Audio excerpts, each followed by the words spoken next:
दोस्तों, रामायण में आपने ध्यान दिया होगा कि रावण की कैद में लंका स्थित वाटिका में सीता माता जिस वृक्ष के नीचे बैठती हैं, वहां से अपने हाथ में घास का तिनका लेकर रखती हैं।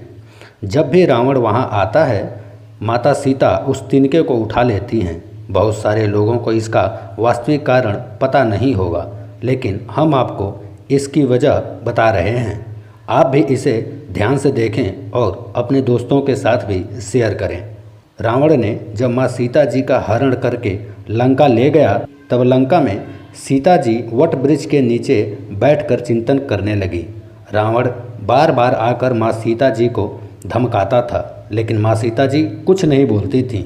यहाँ तक कि रावण ने श्री राम जी के वेशभूषा में आकर माँ सीता जी को भ्रमित करने की भी कोशिश की, लेकिन फिर भी सफल नहीं हो पाया। रावण थक हार कर जब अपने शयन कक्ष में गया तो मंदोदरी ने उससे कहा, आप तो राम का वेश धर कर गए थे, फिर क्या हुआ?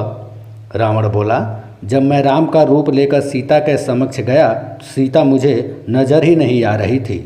रावण अपनी समस्त ताकत लगा चुका था, लेकिन जिस जगत जननी माँ को आज तक कोई नहीं समझ सका, उन्हें रावण भी कैसे समझ पाता।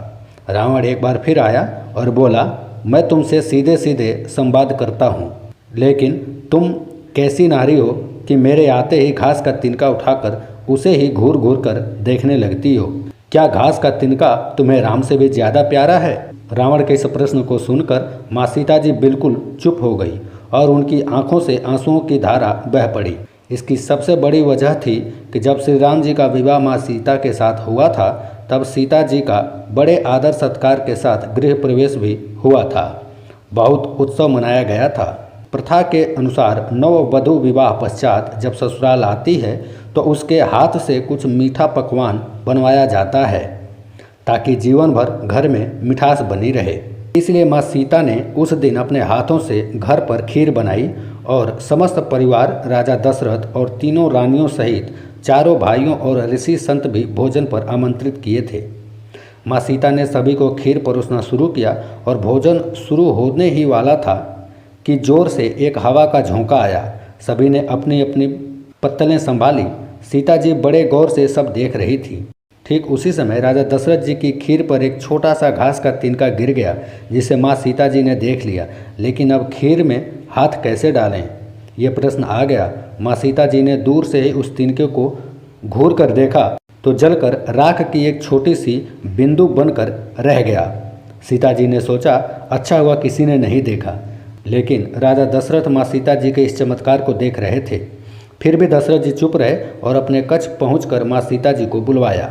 फिर उन्होंने सीता जी से कहा कि मैंने आज भोजन के समय आपके चमत्कार को देख लिया था। आप साक्षात जगत जननी स्वरूपा हैं, लेकिन एक बात आप मेरी जरूर याद रखना। आपने जिस नज़र से आज उस तिनके को देखा था, उस नज़र से आप अपने शत्रु को भी कभी मत देखना। इसलिए माँ सीता जी के सामने जब भी रावण आता था तो वो उस घास के तिनके को उठाकर राजा दशरथ जी की बात याद कर लेती थी। इसलिए माँ सीता जी चाहती तो रावण को उस जगह पर ही राख कर सकती थी, लेकिन राजा दशरथ जी को दिए वचन और भगवान श्री राम को रावण वध का श्रेय दिलाने हेतु वो शांत रही थी। ऐसी विशाल हृदय थी हमारी जननी माता।